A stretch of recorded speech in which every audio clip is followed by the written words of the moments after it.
কথা নাই বার্তা নাই, একটা লোকরে বাড়িতে থাকতে দিলা। এখন যদি তার কোনো বিপদ হয়? ওই গেছে, তোর কিছু কয়ে যায় নাই? আরে না, চারপাশে মহাজনের লোকজন আছে। পোলাটারে রাইখা বোধহয় বিপদে ফেলাইলাম রে মা।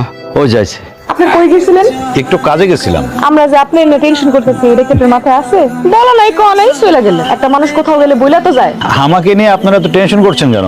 আপনি আমাদের ঘরের লোক, আপনি নিয়ে টেনশন করুন না তো কারে নিয়ে করুন? আমগো এলাকাটা ভালো না, একটু সাবধানে চলাচল করাই ভালো বাবা। উপর আল্লাহ ছাড়া আমি কারো ভয় পাই না। আমাকে নিয়ে শুধু শুধু টেনশন করবেন না। ওরে বাবা, আইসা হিরোগিরি দেখে। এটা আপনার এলাকা না, এটা আমাগো গ্রাম। মহাজনের সাথে ছোটখাটো একটা ঝামেলা মিলাইতে পারছেন দেখে আপনি জিতে গেছেন। ওনার সাথে জিতে এত সোজা না। কোন বড় বিপদ আইতাছে আপনার উপরে? মানুষ মানুষকে ঝামেলায় ফেলবে, এটাই স্বাভাবিক, কিন্তু তাকে কে উদ্ধার করবে জানেন? কে? আল্লাহ। কথায় আছে না, রাখে আল্লাহ মারে কে।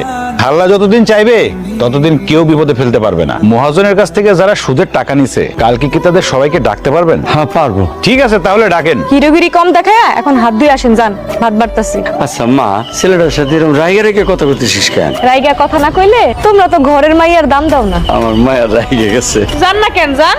কতবার কইছি হের কাছ থেকে টাকা ধার নিতে না, আমার কথা তো শুনলো না। এখন বুঝুক মজা। কি নিয়ে কথা বলছেন একটু বলবেন কি? মিস ফায়ার মানে? আসলে আপনার নামটা তো জানি না। আপনি যেইভাবে কথায় কথায় আগরের মতো জ্বলে ওঠেন, এই জন্য আমি আপনার নাম দিয়েছি মিস ফায়ার। নামটা সুন্দর না? ফাইজলামি করেন তাই না? এমনি কিন্তু আমার মেজাজ অনেক গরম আপনার উপর। এর উপরে যদি ফাইজলামি করেন তাহলে কিন্তু দিমু একটা। এই কথাটা না আমার মাও বলতো। আমি কোনো কিছু দুষ্টুমি করলে মাও বলতো দিব কিন্তু একটা। আন্টির নাম্বার দেন, আমি এখনই আন্টিরে ফোন দিয়া কম। হের পোলা হইলো একটা ফাজিল, খালি মানুষের টেনশন দেয়।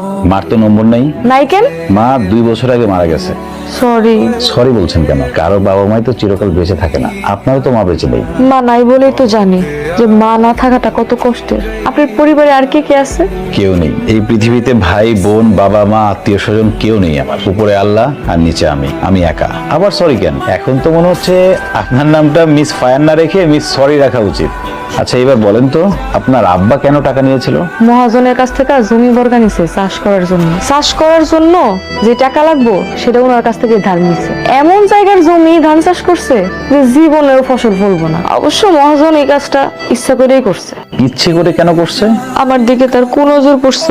গরিব হয়ে জন্মাইছি না, সবার নজর আমার দিকে। শুনুন, মানুষ টাকায় গরিব বড়লোক হয় না, মানুষ গরিব বড়লোক হয় মনের দিক থেকে। হ্যাঁ, আমি মনে করি সেদিক থেকে আপনি অনেক বড় লোক। এইসব কথা বই লেখা মানায়, বাস্তব জীবনে এগুলা খাটে না। আপনি ভাত খান তো, খায় শুয়ে পড়ে, আমি গেলাম। আপনারা কি সবাই মহাজনের কাছ থেকে টাকা নিয়েছেন? আপনি কেন নিছেন? আমি মহাজনের কাছ থেকে টাকা নিয়ে তারই জমিতে বর্গা চাষ করছিলাম। তার জমিতে ফসল ফলে না, আমার টাকাও শেষ, ফসলও শেষ, আমার জীবনও শেষ। আমাকে বাড়ি থেকে বের করে দিয়েছে। আপনি কান্না করছেন কেন? আমার ঘরে আমার স্বামী নাই, আমরা মা মেয়ে দুইজনেই থাকি। মহাজনের থেকে কিছু টাকা নিয়ে গরু ছাগল কিনছিলাম, টাকা ফেরত দিতে পারে নাই বলে আমার মেয়েটারে নিয়ে। এইগুলো হলো সব ফাঁদ, মহাজনের ফাঁদ। আপনারা কেন সুদে টাকা নিতে যান বলেন তো? যেই দেশে সুদের টাকা দেওয়ার লোক নাই, সেই দেশের মানুষ কি বাঁচে না? আমরা তো বুঝি নাই বাবা। বুঝতে হবে, বুঝতে হবে। না বুঝলে মহাজনের মতো লোকরা আপনাদেরকে ফাঁদেই ফেলবে। তুমি যখন আইছো আমাকে সবাই ডাকছো, আমাকে তুমি বাঁচাও বাবা, আমাকে সাহায্য করো। সাহায্য করার জন্যই আপনাদের সবাইকে আমি ডেকেছি। আমি যা যা বলবো সেভাবে কাজ করতে পারবেন তো? পারবো। তাহলে মহাজনেরকে আর টাকা ফেরত দিতে হবে না। তাহলে শোনেন কি করতে হবে।